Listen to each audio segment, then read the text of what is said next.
Bonjour à tous, on se retrouve aujourd'hui pour le résultat de SmackDown du 18 septembre 2020.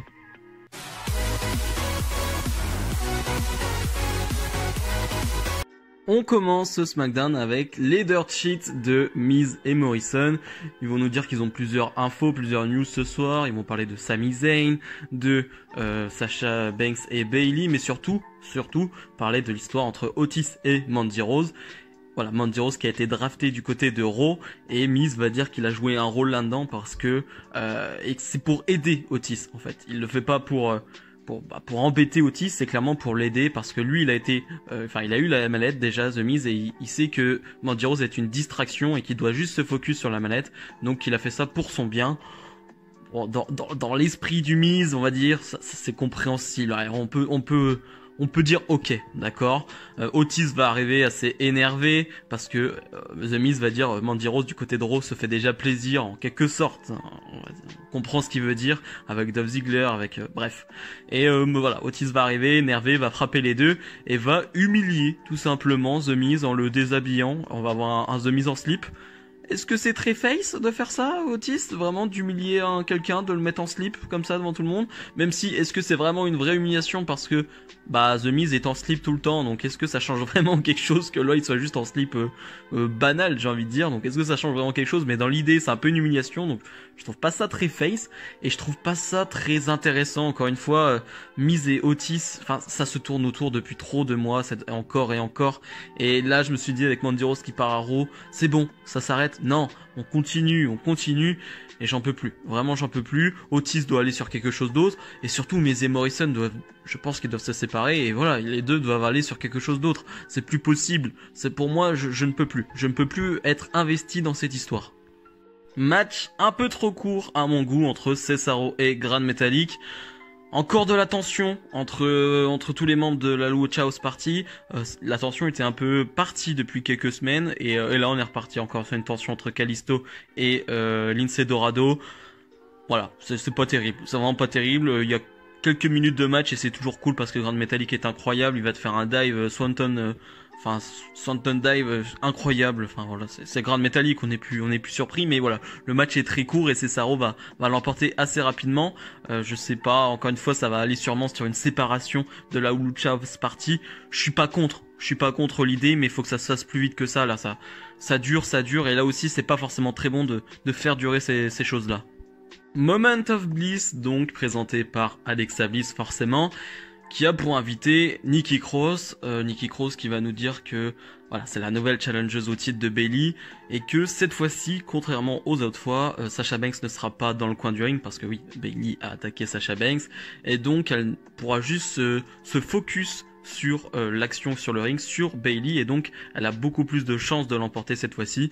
Pareil, dans le récit ça fait assez sens, c'est plutôt bien amené, j'ai envie de dire, même si je n'ai aucune hype pour Nikki Cross contre Bayley, même s'il n'y a pas Sasha Banks, blabla, j'en ai rien à faire de ce match. Et voilà, Nikki Cross va un peu revenir sur Alexa Bliss qui lui a porté un Sister Abigail, et Alexa Bliss va dire je sais pas trop. En ce moment, il se passe des choses que je n'arrive même pas à comprendre moi-même, donc c'est compliqué.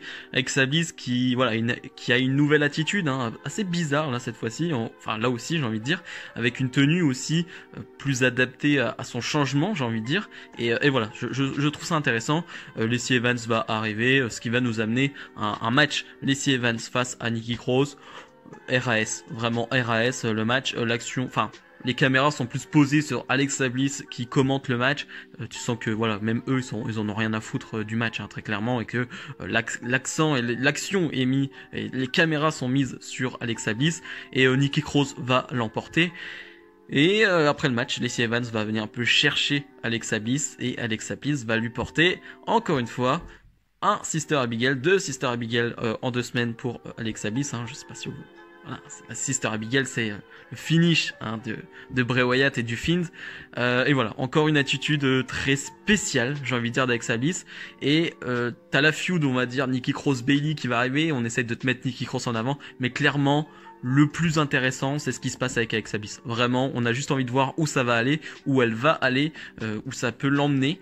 Et sinon, Nikki Cross n'est pas mis en avant dans toute cette histoire. Et Alexa Bliss est la personne la plus intéressante du côté de la feud, on va dire, pour le titre de championne de SmackDown. Donc voilà, faut que ça continue, mais pareil, faut pas que ça dure trop longtemps non plus et qu'on voit où que ça veut aller. Sami Zayn, le faux champion intercontinental face à AJ Styles. Ça me rend triste de voir ce Sami Zayn en 2020. Je sais qu'il a eu des blessures, beaucoup de blessures, pas de bonne utilisation à la WWE. Mais tu sens que physiquement, c'est pas le Sami Zayn de quand il arrive à NXT.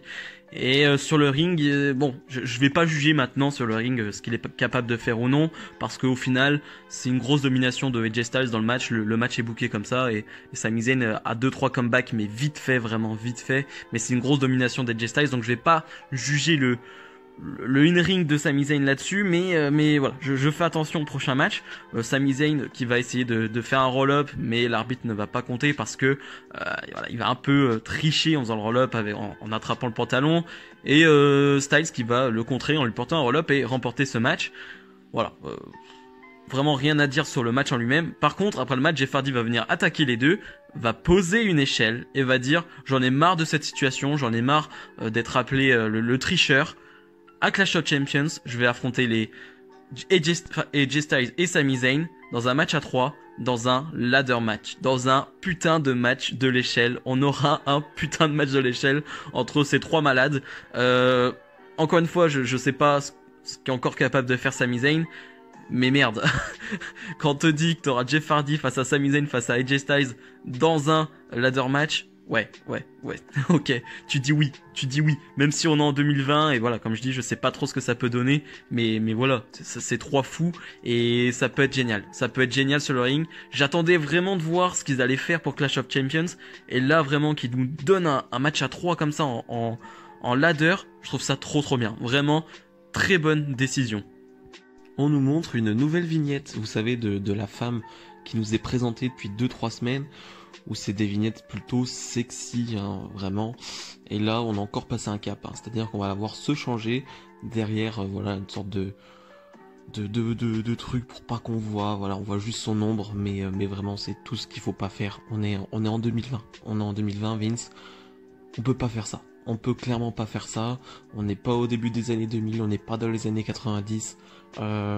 C'est un truc de voyeur, très clairement, je le dis, c'est un truc de voyeur, et j'ai pas envie de voir ça la WWE en 2020, vraiment, c'est nul, c'est vraiment nul.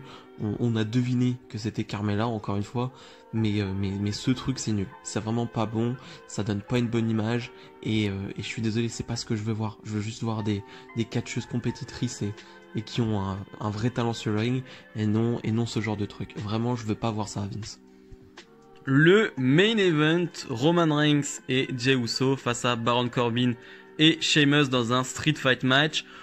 Il y a eu une promo avant de Roman Reigns, mais rien d'intéressant. Et encore une fois, l'utilité des promos d'avant-match de 30 secondes qui ne servent vraiment à rien, juste à répéter ce qu'il a dit ces dernières semaines. Vraiment, j'ai pas trouvé ça bien. Vraiment. Le Street Fight en lui-même, ouais, bon, c'est présent. C'est quoi, c'est 9 minutes de match, 8 minutes de match. Bon, en fait, il y a rien à dire, quoi. Il y a vraiment rien à dire parce que c'est pas mauvais, mais tu fais bon, ça j'ai déjà vu, ouais, ok, des coups de chaise, ouais, bon, grosse domination des heels. Est-ce que, encore une fois, j'ai envie de voir des dominations de Baron Corbin et de Sheamus? Non, clairement non, j'ai pas envie de voir ça. Et voilà, un final qui est plutôt sympa avec Jey Uso qui va donner un coup avec la ceinture Universal. Et voilà, Roman Reigns va en profiter pour un spear. Et Jey Uso va porter son splash et remporter le match. Et à la fin du match, c'est assez intéressant là aussi, Jey Uso qui va faire mine de soulever le titre Universal et qui va sourire et qui va le jeter sur Roman Reigns et s'en aller. C'est intéressant et en même temps je sais pas trop comment le prendre. C'est-à-dire que Jey Uso n'a pas l'air de prendre la situation très au sérieux, j'ai envie de dire. Il quand même face à Roman Reigns, l'un des plus gros compétiteurs, on va dire, de ces dernières années, pour un match qu'il n'a jamais eu, un match pour un titre aussi important que le titre Universal, et il prend pas ça au sérieux, il est tout sourire, et il est content parce que il va se battre avec son cousin, mais je voudrais un peu plus d'agressivité, j'aime pas le côté genre, comme on dit avec Biggie par exemple, oh il sourit trop. Non, c'est pas ça le problème.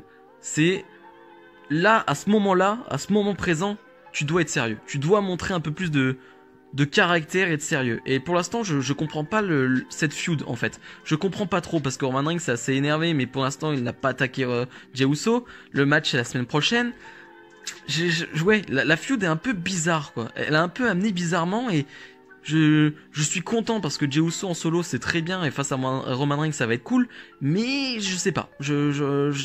C'est pas que j'accroche pas, mais je suis perplexe.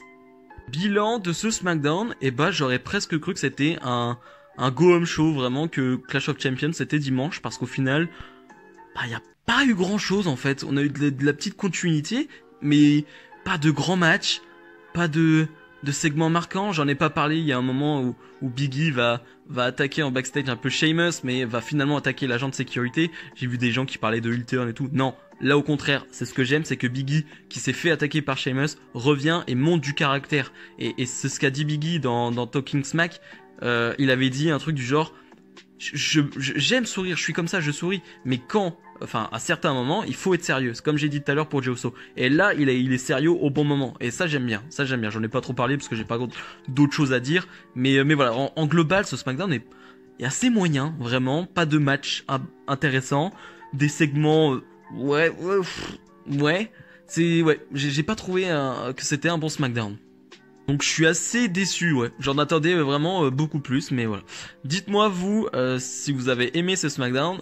Si vous avez aimé cette vidéo, n'hésitez pas comme d'habitude à mettre le petit pouce bleu et à commenter, à me donner votre avis sur le show. Nous, on se retrouve forcément dès mardi pour la review de Raw. Salut!